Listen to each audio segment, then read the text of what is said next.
हर हर महादेव। देवों के देव महादेव जी के चरण में प्रणाम करती हूँ, मेरा प्रणाम स्वीकार हो। माता गौरा पार्वती के चरण में प्रणाम करती हूँ, मेरा प्रणाम स्वीकार हो। गणपति ललनमा के चरण में प्रणाम करती हूँ, मेरा प्रणाम स्वीकार हो। सभी गुरु भाई बहनों के चरण में प्रणाम करती हूँ, मेरा प्रणाम स्वीकार हो। माता पिता के चरण में प्रणाम करती हूँ, मेरा प्रणाम स्वीकार हो। गुरु भाई बहना, मैं एक कथा सुनाने जा रही हूँ। इस कथा को पूरा सुनिए और रहस्य जानिए। आधी नहीं, आधी सुनने में शिव गुरु का अपमानित होती है और पूरा सुनने में ज्ञान होती है। इसलिए कथा को पूरा सुनिए और रहस्य जानिए। हर हर महादेव, घर घर महादेव। धन्यवाद। गुरु भाई बहना, एक बुढ़ी माई थी। एक बुढ़ी माई थी, उसको दो बेटे थे। दो बेटे थे तो दोनों बेटों को बुढ़ी माई बहुत लाड प्यार से पोसी पाली। दोनों बेटों को पढ़ाई लिखाई और दोनों बेटे जब बड़े हो गए, शादी करने योग्य हो गए, तो बड़े बेटे का शादी कर दिए। बड़े बेटे का शादी कर दिए तो ये जो बुढ़ी माई थी वो प्रतिदिन शंकर भगवान के मंदिर जाती थी, शिव चर्चा किया करती थी, 30 सूत्र के पालन करती थी। सबसे पहले सुबह उठती थी तो पैर हाथ धोकर और भगवान से दया मांगने के लिए बैठ जाती थी। भगवान को ध्यान लगाती थी। तो कुछ समय बीत जाता था। जो नई नवेली बहू आई वो देखी अपने सास को दया मांगते हुए, तो सोची कि अरे, हमको सास तो सुबह में उठती है और पहले बैठ जाती है, काम नहीं करती है, काम चोरनी है हमको सास। क्यों ना हम भी कहेंगे कि हम भी भगवान की पूजा करते हैं, हम भी बैठ जाएंगे। जब सास पूजा पर से उठेगी तो हम भी पूजा पर से उठेंगे, सास काम करेगी तो हम भी करेंगे। सास तो बेचारी भगवान के विनती में, भगवान के ध्यान में लगी हुई रहती थी, लेकिन ये बैठ जाती थी और मन ही मन कहती थी कि बुढ़िया डायन है, बुढ़िया पता नहीं कब से बैठी हुई है, कब काम करेगी, मुझे खाना बनाने में लेट होगा, खाना खाएंगे हम कब, ऐसे करके अंदर से जलस रहती थी। वो जो बूढ़ी माता आंगन में झाड़ू लगाती थी तो उसकी बहू जो थी किचन में झाड़ू लगाती थी। ये बूढ़ी माता अपना गाय गोबर करती थी तो ये बर्तन धोती थी, चौके चूल्हा करती थी, खाना बनाती थी। इसे लगता था कि हम पहले कर लेंगे तो थोड़ा काम बेशी करना पड़ेगा। ये बूढ़ी माता जो थी वो चर्चा में जाती थी तो ये भी कहती थी कि माता जी, हम भी चर्चा में जाते हैं, हम भी चर्चा में जाएंगे। सास बोली, बिटिया कोई बात नहीं, भगवान का भक्ति कभी खराब नहीं होता है, चलो हम भी चलेंगे, तुम भी चलना। सास भी जाते थे, बहू भी जाती थी। बहू भी जाती थी तो उसका शिकवा शिकायत, उसका कहानी रामायण कथा ही करते रहती थी, इसके बारे में उसके बारे में। सास जाती थी तो भगवान के ध्यान में लगी हुई रहती थी, लेकिन बहू जाती थी अपना टाइम पास करने के लिए। सास बहू दोनों घर आते थे चर्चा से तो घर का काम करते थे, खेत में भी काम जाते थे करने के लिए, तो सास बहू दोनों जाते थे। ऐसा ही करते करते समय आने पर बूढ़ी माई का छोटा बेटा का भी शादी हो गया। जब छोटा बेटा का शादी हो गया तो छोटी बहू आ गई। जो बेचारी छोटी बहू थी वो कोई पूजा पाठ नहीं जानती थी, वैसा कुछ भी नहीं करती थी। तो ये सास बहू दोनों शिव चर्चा में जाते थे। कोई भी कहने आते थे कि मेरे घर शिव चर्चा है तो ये जो बड़ी वाली थी वो चली जाती थी शिव चर्चा में, सास भी चली जाते थे शिव चर्चा में। तो ये बेचारी अपना घर के काम करती थी, घर के काम करती थी और ये भी सोचती थी कि हमें भी आता पूजा करने के लिए तो हम भी पूजा करते भगवान के। हे भगवान, हमें भी ज्ञान दीजिए, कौन सा लोग शिव चर्चा में मानते हैं, क्या करते हैं, हम भी जाएंगे। ऐसा ही करते करते बड़ी वाली का संतान नहीं था, छोटी वाला को गर्भवती रह गया, वो माँ बनने वाली रह गई। तो धीरे धीरे समय आने पर उसका एक लड़का पैदा लिया। जब लड़का पैदा लिया तो वो बेचारी का हौस लगा कि हम भी जाएंगे भगवान के शिव चर्चा में। किसी घर के पड़ोस के लोग आए और बोले, बहन जी मेरा घर में शिव चर्चा है, आप लोग तीनों आइएगा। ये जो छोटी वाली थी बोली कि हाँ हम आएंगे, क्योंकि जब मेरा बच्चा मेरा उद्र में था तो हम मन्नत रखे थे कि हे भगवान आपका कहीं भी शिव चर्चा होगा तो हम आएंगे, हम भी करेंगे, कैसे करके होता है शिव गुरु का पालन, हम भी पालन करेंगे, हम भी पूजा करेंगे, किसी का घर जाएंगे, देखेंगे, जानेंगे, तब तो हम भी करेंगे। ये छोटी वाली थी वो बोली, तो सास जाने लगे और जो जेठानी थी वो जेठानी जाने लगी। तो छोटी वाली बोली कि हम भी जाएंगे। तो ये बड़ी वाली कहती है कि नहीं आप नहीं जाइए। ये बोली कि नहीं हम जाएंगे। तो ये कहती है बड़े वाली,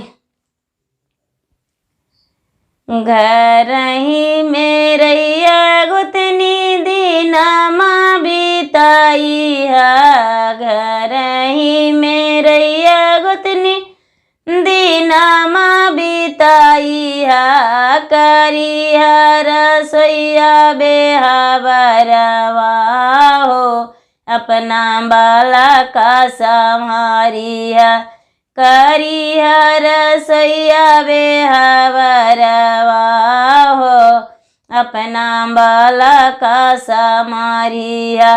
सास ससुर के गुतनी सेवा तू करिया, सास ससुर के गुतनी सेवा तू करिया, जेठ जेठानी बतिया मानी है हो, अपना बाला का संहारी है, जेठ जेठानी बतिया मानी है हो, अपना बाला का संहारी है।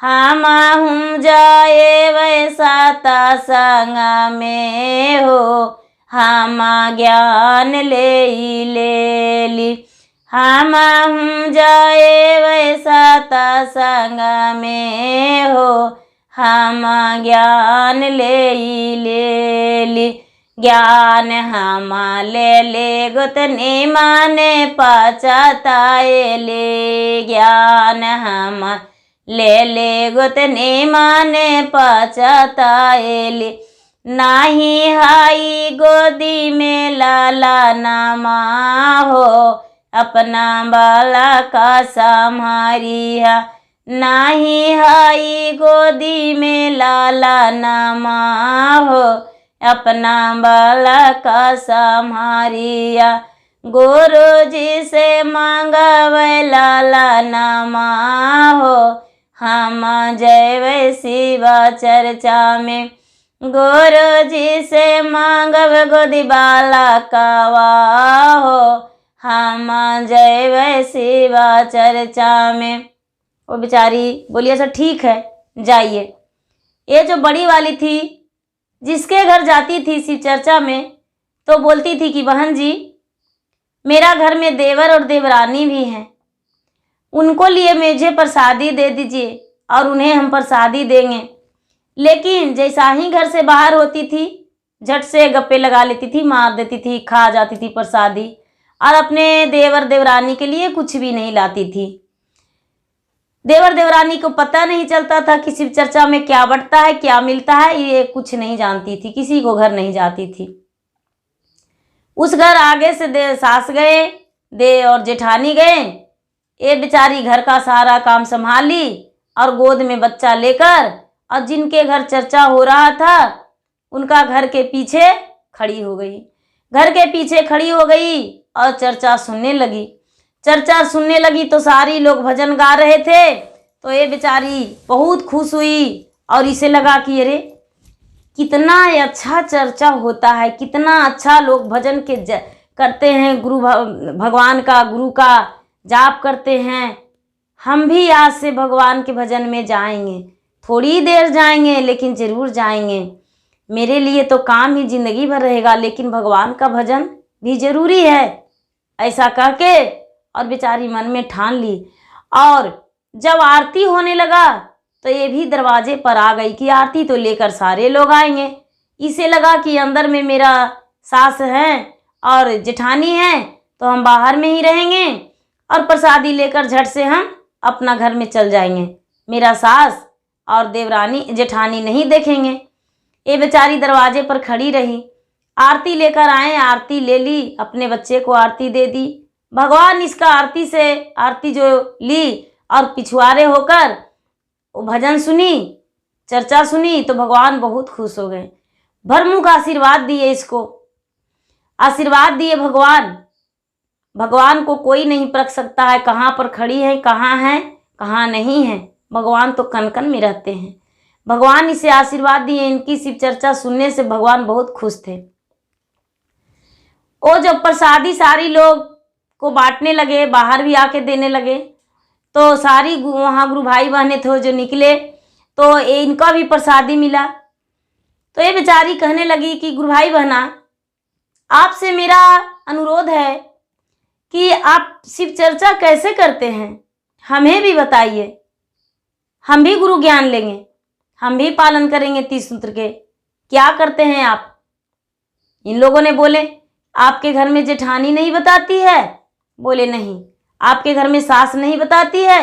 ये बोली कि सास से तो हम कभी पूछे ही नहीं, लेकिन जेठानी से पूछे तो कभी नहीं बताई।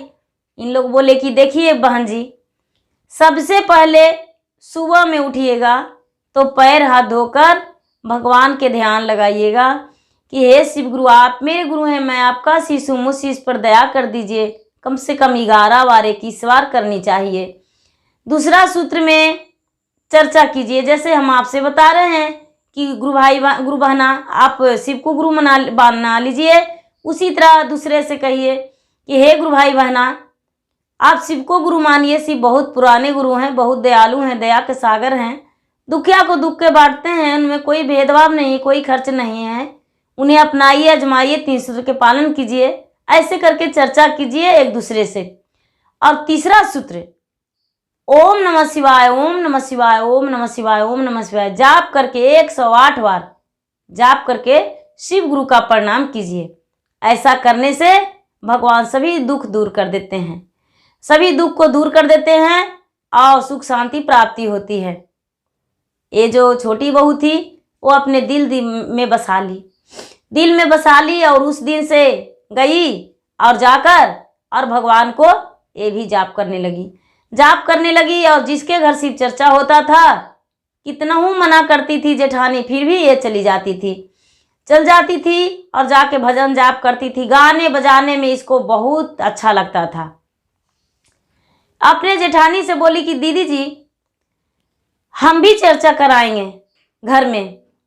हम कितने घर जा चुके हैं, लेकिन मेरे घर तो कोई नहीं आए हैं, हम भी चर्चा कराएंगे। सास भी बोली कि हाँ बेटिया, करा लो चर्चा। ये जेठानी थी, वो भी बोली कि हाँ चर्चा करा लो। ये बोली भगवान को भोग क्या चीज से लगता है? जेठानी बोली नदी जाओ, नदी से बालू ले आओ भर परात, और उसे पूरा अच्छे से चाप चाप के बराबर कर दो, और उसका लाल कपड़े से लपेट के, और जहाँ भगवान के आसन रहता है वही अंदर में छुपा देना, और चावल का आटा पीस दो और उसको 2 लिट्टी बना दो और भगवान के भोग लगा दो, उसे भी कपड़ा से छुपा देना और किसी को मत बताना। बस चर्चा में इतने चीज रहता है। ये क्या की बेचारी अनजान थी, इसे पता नहीं था। क्या की कि नदी गई और बालू लाई, रेत लाकर और परात में भर दी, और परात में भरकर अच्छे से सजा दी और सजा के लाल कपड़े से ढक के भगवान के आसन के नीचे रख दी, और 2 लिट्टी भगवान के आगे चढ़ा दी। 2 लिट्टी चढ़ा दी और हाथ जोड़ के बैठ गई, और सारी लोग भजन करते रहे, गाएं बजाएं। जब चर्चा पूरा हुआ तो आरती करके और सब लोग उठे, तो प्रसादी बांटने का टाइम हुआ। जब प्रसादी बांटने का टाइम हुआ तो ये कहने लगी कि दीदी, आप घर के बड़ी हैं, आप सबको प्रसादी दे दीजिए। ये जो बड़ी वाली जेठानी थी वो बोली कि तूने निश्चय प्रेम से की हो शिव चर्चा, तो मुझे बांटने कर रही हो? तेरा तो गोद में संतान भी है, मेरा तो संतान भी नहीं है। तूने तो अपने संतान के लिए मन्नत रखी थी, तो मुझे कहती हो प्रसादी बांटने को लिए, तुम ही प्रसादी बांट दो। ये बेचारी बोली ठीक है दीदी जी, कोई बात नहीं, हम ही बांट देंगे।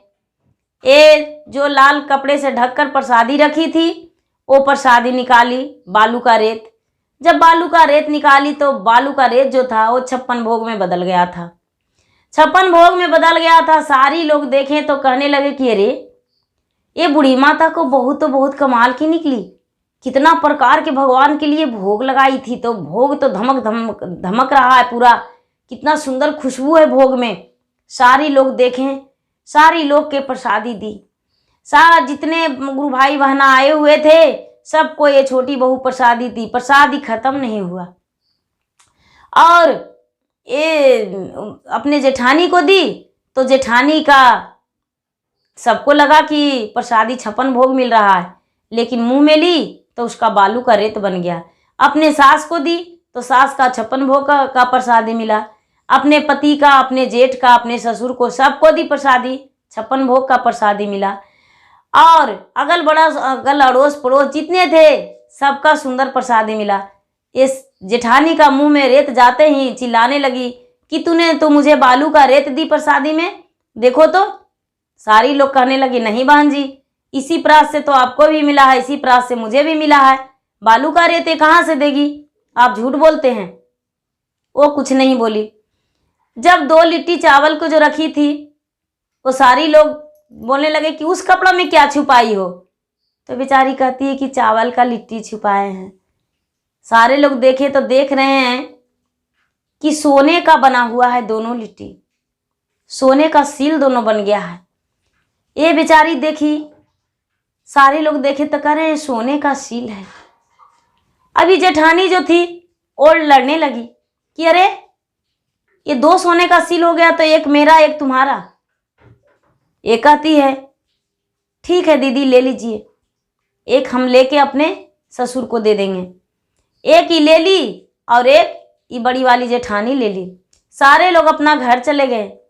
ये लेकर और जाके अपने ससुर को दे दी कि पिताजी हम आज चर्चा किए थे तो चर्चा में चावल का लिट्टी रखे थे, वो सोने का हो गया, लीजिए इसे बेचकर और घर के जितना करना है व्यवहार, घर बनाइए, दुकानदौरी कीजिए, कुछ भी कीजिए इससे। ये जेठानी थी, ससुर ले लिए और जेठानी जो थी वो अपना बक्से में रखने गई। जब बक्से में रखने गई तो चावल का लिट्टी हो गया। ये लाकर अपने छोटे जेठानी जब देवरानी पर फेंक दी कि लो तूने बालू का रेत प्रसादी दी और जब हम बक्से में रखने गए तो चावल का लिट्टी हो गया, लो अपना। ये ले ली तो सोने का सील बन गया। ये दोनों सील अपने ससुर के हाथ में दे दी। ससुर जो थे वो बेच खोज के उसे बिजनेस किए, घर बनाए, आगे का रोजी रोजगार किए। और उस दिन से सबसे पहले बोली कि एक शिव जी का मंदिर बनाइए।